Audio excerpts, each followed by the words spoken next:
So maybe the front porch back as we grew up and as we talk about it symbolized that family and that community and that gathering. And in a way it was a simpler time. My home was in Union Chapel, the Union Chapel community, about 3 miles from here. And again, 25-acre farm we grew up on.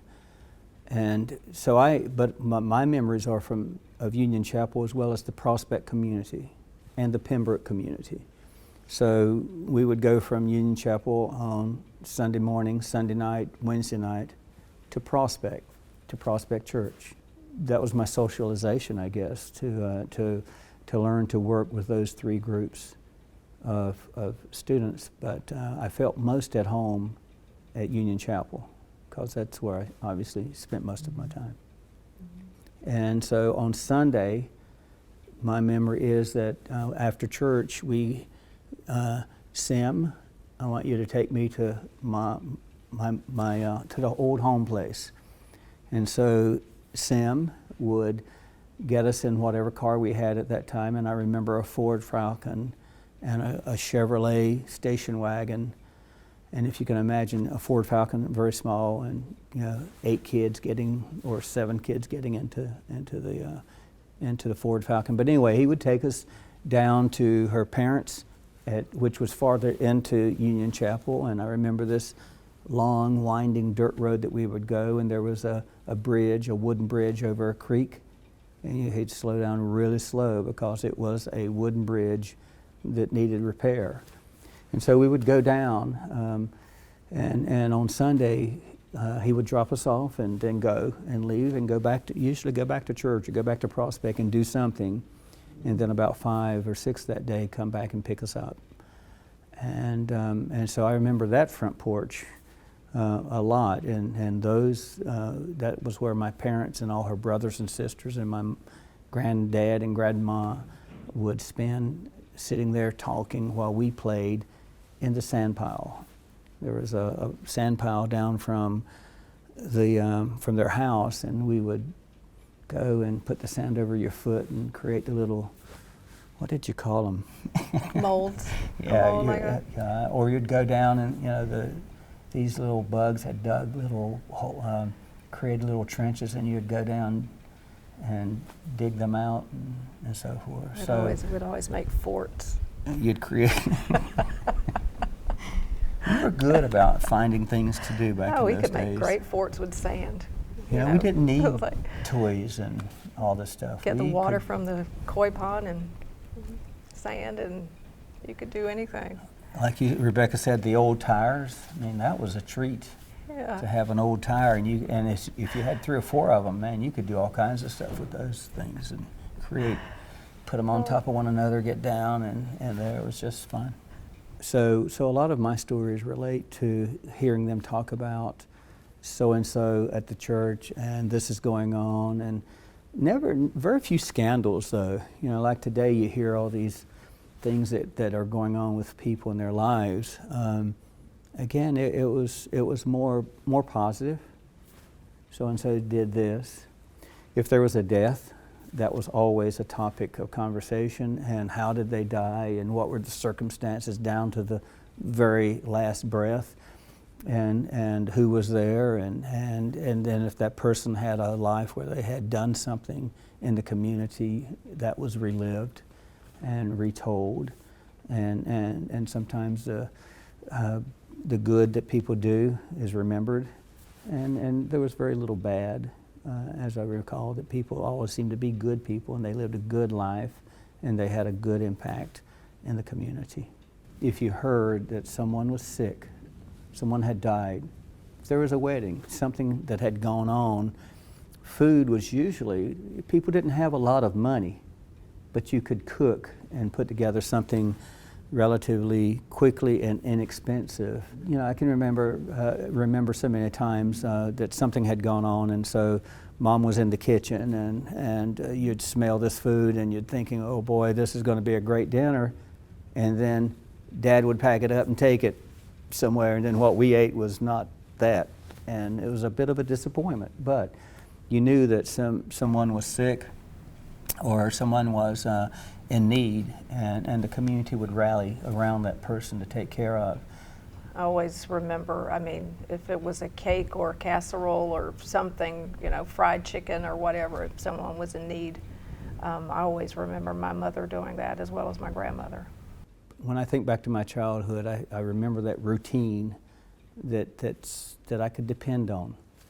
And you're going to get up and you're going to go to school, and here's when you'll get up, and here's where the bus will stop. And you know, Mom was pretty careful about making sure that we got to the bus stop on time, because if you missed a bus, my dad was usually gone. We had one car, not like today when you got 6 or 7 cars, you know, but we had one car, and so he was gone. So you were out. You missed school that day, and that was one of those unforgivable sins almost. Seems like when I grew up, you knew what was going to happen on Monday, Tuesday, Wednesday. Certainly my dad was a minister, so I knew what was going to happen on Saturday and Sunday.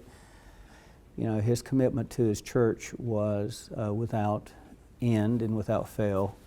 That was his life, and his family was his life too. I don't want to make it sound that he was a absent father, but he was up in the morning and away to Prospect Church, which is his church. And at the end of the day, he would come in. Many times, though, always for supper.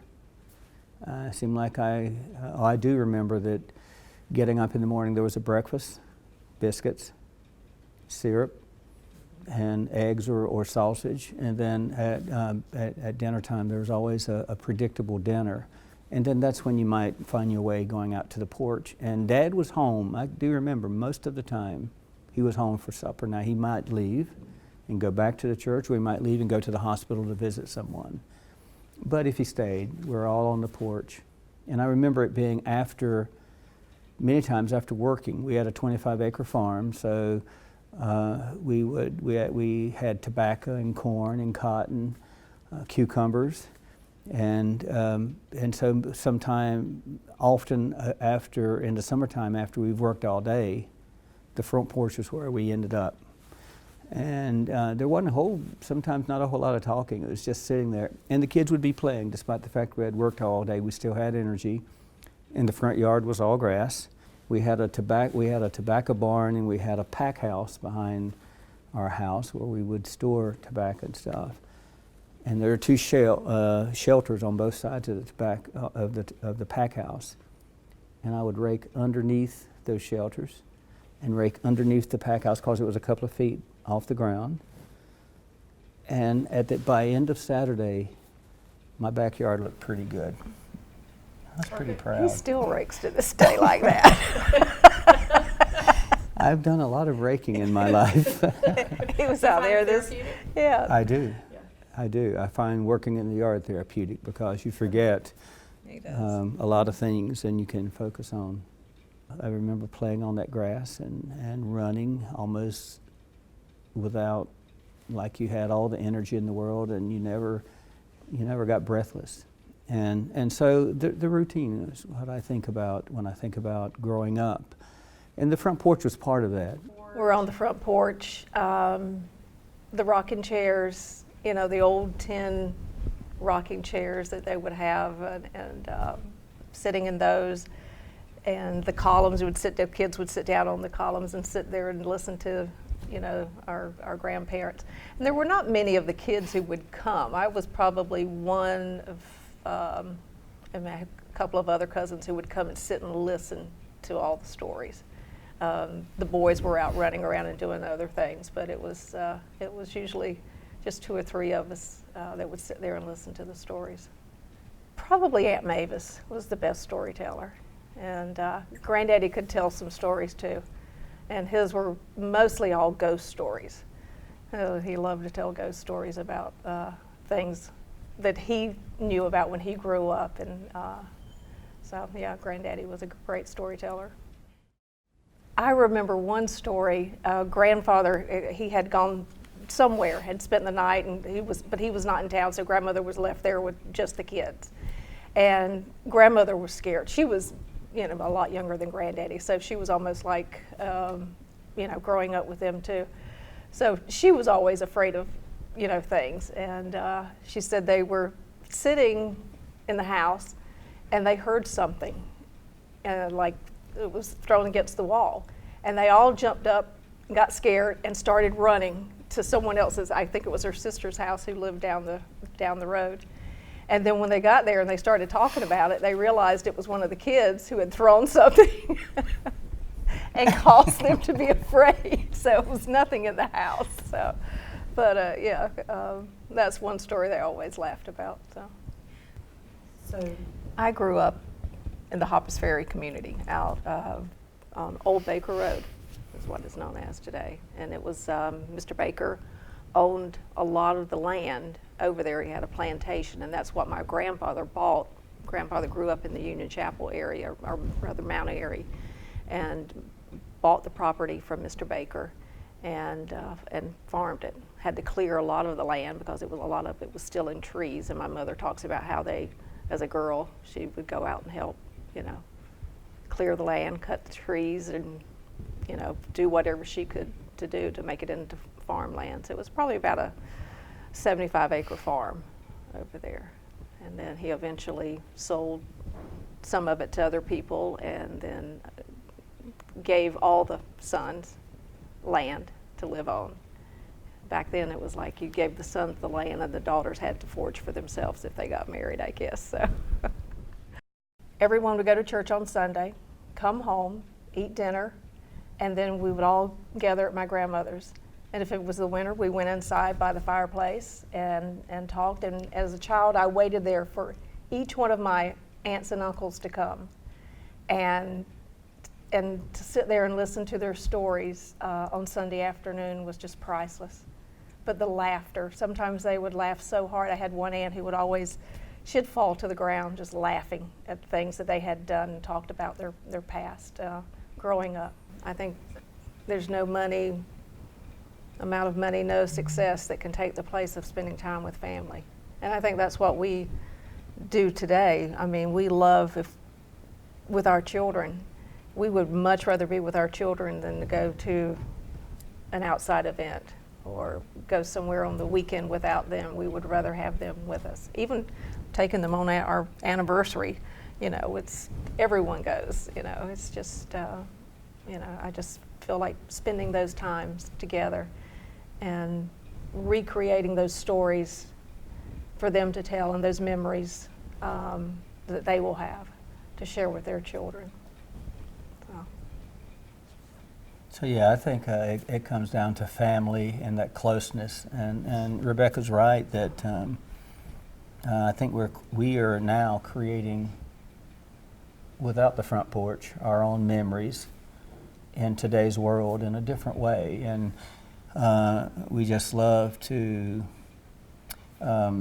hear our kids talk about, do you remember this? And we have 4 children, and there's a bit of a spread between the oldest and the youngest. And so the 2 oldest seem to have an identity. The 2 youngest seem to have a close identity with one another, but yet they're still all close as a group. But they talk about their memories growing up, and I think we've done a good job of giving them what we grew up with, which was that stability.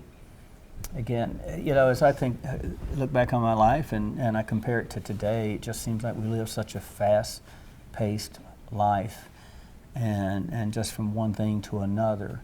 In today's world of technology, how do you still have that time where people pull aside and they take time for one another and just enjoy the moment, enjoy each other's company, enjoy conversation, and be real with one another for a period of time?